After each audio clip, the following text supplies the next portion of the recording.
விடுதலை பயணம். அதிகாரம் 17.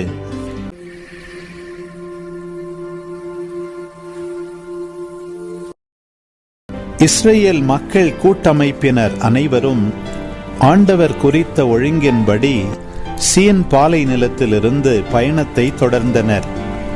அவர்கள் ரபீதீம் வந்தபோது அங்கு பாளையம் இறங்கினர். மக்கள் குடிக்க அங்கு தண்ணீர் இல்லை. இதனால் மக்கள் மோசேயிடம் வாதாடி, குடிக்க எங்களுக்கு தண்ணீர் கொடும் என்று கேட்டனர். மோசே அவர்களை நோக்கி, நீங்கள் என்னோடு வாதாடுவது ஏன்? ஆண்டவரை ஏன் சோதிக்கிறீர்கள் என்றார். அங்கு தண்ணீர் இன்றி தவித்ததால் மக்கள் மோசேயை எதிர்த்து முறுமுறுத்து, நீர் எகிப்திலிருந்து எங்களை வெளியேறச் செய்தது எங்களையும் எங்கள் பிள்ளைகளையும் கால்நடைகளையும் தாகத்தால் சாகடிக்கவா என்று கேட்டனர். மோசே ஆண்டவரிடம், இந்த மக்களோடு நான் என்ன செய்வேன்? இன்னும் கொஞ்சம் போனால் என் மேல் கல்லெறிவார்களே என்று கதறினார். ஆண்டவர் மோசேயிடம், இஸ்ரேல் தலைவர்கள் சிலரை உன்னோடு அழைத்து கொண்டு மக்கள் முன் செல். நைல் நதியை அடித்த உன் கோலையும் கையில் எடுத்துக்கொண்டு போ. இதோ நான் அங்கே ஓரேபில் உள்ள பாறையில் உனக்கு முன் நிற்பேன். நீ பாறையை அடி, மக்கள் குடிக்க அதிலிருந்து தண்ணீர் புறப்படும் என்றார். இஸ்ரேல் தலைவர்கள் காண மோசே அவ்வாறே செய்தார்.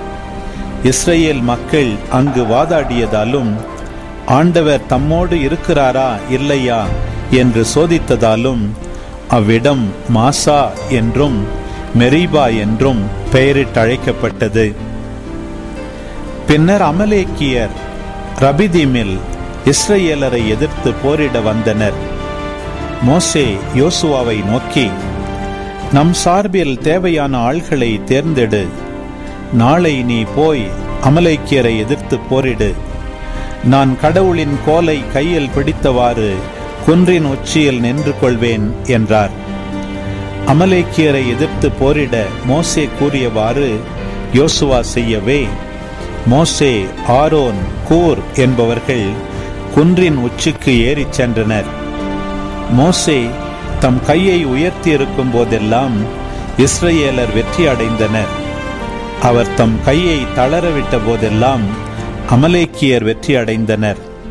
மோசேயின் கைகள் தளர்ந்து போயின. அப்போது அவர்கள் கல் ஒன்றை அவருக்கு பின்புறமாக வைக்க அவர் அதன் மேல் அமர்ந்தார். அவர் கைகளை ஆரோன் ஒரு பக்கமும் கூர் மறுபக்கமுமாக தாங்கிக் கொண்டனர். இவ்வாறாக அவர் கைகள் கதிரவன் மறையும் வரை ஒரே நிலையில் இருந்தன.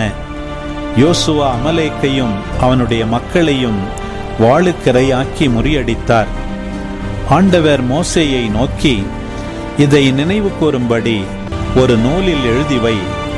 நான் அமலேக்கியரின் நினைவை வானத்தின் கீழிருந்து ஒழித்திடுவேன் என்பதை யோசுவாவின் காதுகளிலும் போட்டுவை என்றார். மோசே பலிபீடம் ஒன்று கட்டி அதற்கு யாவே நிசி என்று பெயரிட்டழைத்தார்.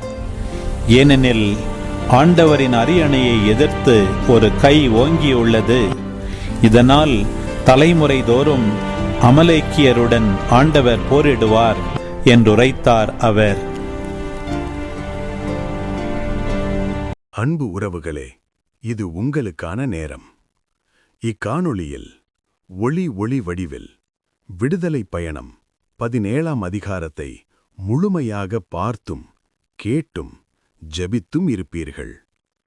இன்றைய இறை வார்த்தையின் அடிப்படையிலான கேள்வி: எதை அடித்த உன் கோலையும் கையில் எடுத்துக்கொண்டு போ என்று கடவுள் கூறினார்?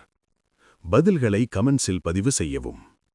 இது போன்ற வீடியோக்களை தொடர்ந்து காண இந்த வலைதளத்தை சப்ஸ்கிரைப் செய்யவும். மேலும் லைக் கொடுத்து எங்களை ஊக்கப்படுத்தவும்.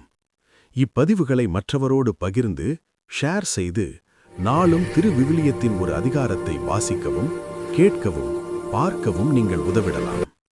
மீண்டும் அடுத்த காணொளியில் சந்திப்போம். இந்த நாள் இனிய நாளாய் அமையட்டும்.